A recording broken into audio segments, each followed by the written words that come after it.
Ahoj, toto je Tabi a ukáže ti, ako funguje svet peňazí. 9. kapitola Podnikanie a plánovanie. Teraz je tvojim príjmom vreckové, no keď vyrastieš, tak si môžeš vybrať, čo ťa bude baviť a živiť. Dospelí zarábajú peniaze prácou, napríklad ako zamestnanci pracujúci pre súkromnú firmu alebo štát. Zvyčajne chodia do práce v stanovený čas. Každý mesiac dostávajú za svoju prácu výplatu alebo inak povedané mzdu. Majú svoje pracovné špecializácie a práva. Zároveň musí každý zamestnanec dodržiavať pravidlá a povinnosti určené zamestnávateľom. Pracovný trh sa neustále vyvíja. Aj nedávno vznikli nové špecializácie, napríklad v oblasti AI, čiže umelej inteligencie. Aká špecializácia by sa hodila tebe? Ešte nevieš? Nevadí, rozhodneš sa, kým vyrastieš. Napríklad Tabi vidí svoju budúcnosť v banke, keďže miluje čísla a vo finančnom svete je doma. Aj ty môžeš byť kýmkoľvek len chceš. A môžeš sa pustiť aj do vlastného podnikania. Podnikatelia často nechodia do práce v presný čas, pretože sú sami sebe šéfom. Podnikanie je vlastne obchodovanie. To znamená, že keď podnikáš, vždy niečo predávaš. Môže to byť niečo, čo vyrobíš. Napríklad osviežujúca limonáda, zberateľské nálepky na zošit, či nakreslený obraz, ak máš umeleckú dušu. Alebo môžeš predávať službu. Napríklad strihanie vlasov, opravy počítačov, alebo si otvoriť hotel pre psov a starať sa o štvornohých miláčikov, kým sú ich majitelia preč. Aké podnikanie by bavilo teba? Chceš radšej predávať výrobky, alebo si zákazníkov získaš cez služby? Prvým krokom k podnikaniu je nápad, čo chceš robiť a prečo to bude ľudí zaujímať. Keď vyrastieš, tak si s vlastným nápadom môžeš založiť startup. To je firma, ktorá sa snaží ponúkať inovatívne riešenie, nový jedinečný produkt alebo službu.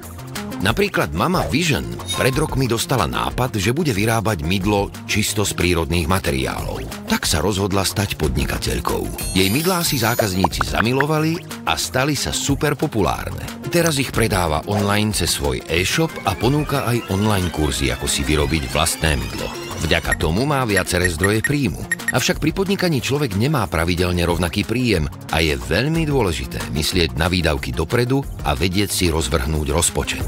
Aby poznala svoj zisk, tak z predajnej ceny potrebuje vždy odrátať všetky náklady. Ako napríklad ingrediencie na výrobu mydla, poplatky za e-shop, skladové priestory či odvody. Podnikatelia rovnako ako všetci pracujúci musia platiť odvody. Sú to povinné platby, ktoré sa platia na chod štátnych systémov.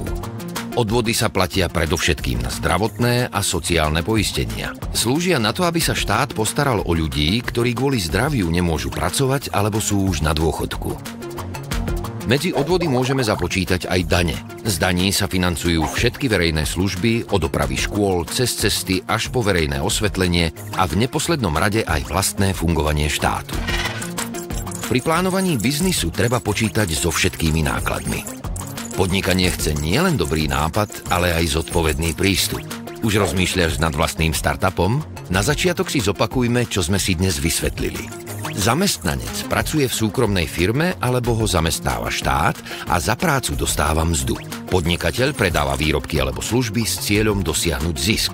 Startup je firma, ktorá sa snaží ponúkať inovatívne riešenie, nový jedinečný produkt alebo službu. Zisk je kladný výsledok po odpočítaní nákladov od príjmov. Odvody a dane sú povinné platby na chod štátnych systémov. Chceš si precvičiť svoje znalosti z tejto kapitoly aj na papieri? Budeš potrebovať vytlačenú 9. kapitolu učebnice Tatra School s názvom Podnikanie a plánovanie. Nájdeš ju na www.tatraschool.sk v časti Učebnica. Potom už len pero, ceruzku a farbičky.